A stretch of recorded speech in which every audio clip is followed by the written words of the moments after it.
৫ August July অভ্যুত্থানের পর বাংলাদেশ পাকিস্তান সম্পর্কের উন্নতি ঘটে। এরপর দুদেশের মাঝে আমদানি রপ্তানিও বৃদ্ধি পায়। প্রধান উপদেষ্টা হিসেবে নিয়োগের পর অধ্যাপক মোহাম্মদ ইউনূসকে অনেক দেশের মতো শুভেচ্ছা জানায় পাকিস্তানও। একই সাথে বাংলাদেশিদের জন্য ভিসা ফি বাদ দিয়েছে পাকিস্তান, সরাসরি ফ্লাইট চালু করার আগ্রহও দেখিয়েছে। তবে এতদিন আলোচনা হলেও বিষয়টি আর আলোচনার মধ্যে সীমাবদ্ধ নেই। এবার পাকিস্তানের সঙ্গে সরাসরি ফ্লাইট চালুর পরিকল্পনার ঘোষণা দিয়েছেন দেশটিতে নিযুক্ত বাংলাদেশের হাই কমিশনার মোহাম্মদ ইকবাল হোসেন।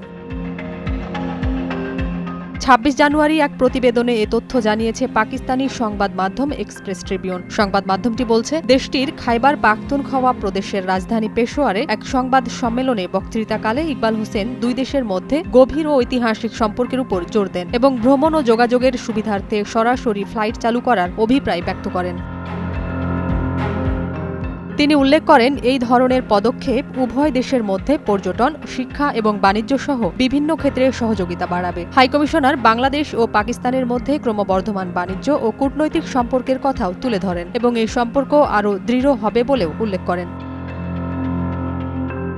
তবে বিশেষজ্ঞরা বলছেন, পাকিস্তানে যাওয়ার ক্ষেত্রে দূরত্বের পাশাপাশি একটি বড় অস্বস্তির জায়গা হল ভারত। যেহেতু বাংলাদেশের ৩ দিক দিয়েই ভারত, ফলে বাংলাদেশের মানুষের কম খরচে যাতায়াত বা চিকিৎসার জন্য ভারতে যাওয়া আসা বেশি হয়। বাণিজ্যের ক্ষেত্রেও একই বিষয় লক্ষ্য করা যায়।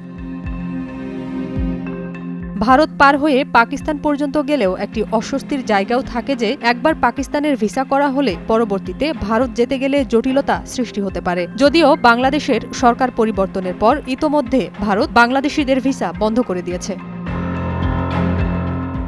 এশিয়ার এ অঞ্চলে ভারতের সাথে বড় দ্বন্দ্বের জায়গা হচ্ছে পাকিস্তান এবং চীনের সাথে বাংলাদেশের সম্পর্ক ভালো থাকলেও আওয়ামী লীগ সরকারের আমলে বাংলাদেশের সাথে পাকিস্তানের সম্পর্ক নিয়ে ভাবতে হয়নি ভারতকে। তবে এখন বাংলাদেশের সাথে পাকিস্তানের সম্পর্ক উন্নয়নে ভারত বেশ উদ্বিগ্ন। ৫ আগস্টের পর বাংলাদেশ পাকিস্তান সম্পর্কের ভিন্ন মাত্রা যেভাবে প্রকাশ পাচ্ছে, তাতে এখন ভারতের সেই ভাবনার জায়গাটা তৈরি হয়েছে। ভারত বাংলাদেশে রপ্তানি বন্ধের ঘোষণা দিলে বাংলাদেশ পাকিস্তান সহ অন্যান্য দেশ থেকে আমদানি শুরু করে। পাকিস্তান বাংলাদেশের ঠিক প্রতিবেশী রাষ্ট্র না হলেও বিশ্বের অনেক দেশের মতো বাণিজ্যিক সম্পর্ক একটা বড় দিক। অবশ্য আওয়ামী লীগ আমলেও বাংলাদেশের সাথে পাকিস্তানের বাণিজ্যিক সম্পর্ক বন্ধ ছিল না, তবে ততটাও ভালো অবস্থানেও ছিল না। এখন সকলে আশাবাদী, বাংলাদেশের হাই কমিশনার মোহাম্মদ ইকবাল হোসেনের এই ঘোষণায় হয়তো উভয় দেশের মধ্যে দ্বিপাক্ষিক সম্পর্কের উন্নয়ন আরও জোরদার হবে। নাজিয়াত রুনা, নয়া দিগন্ত।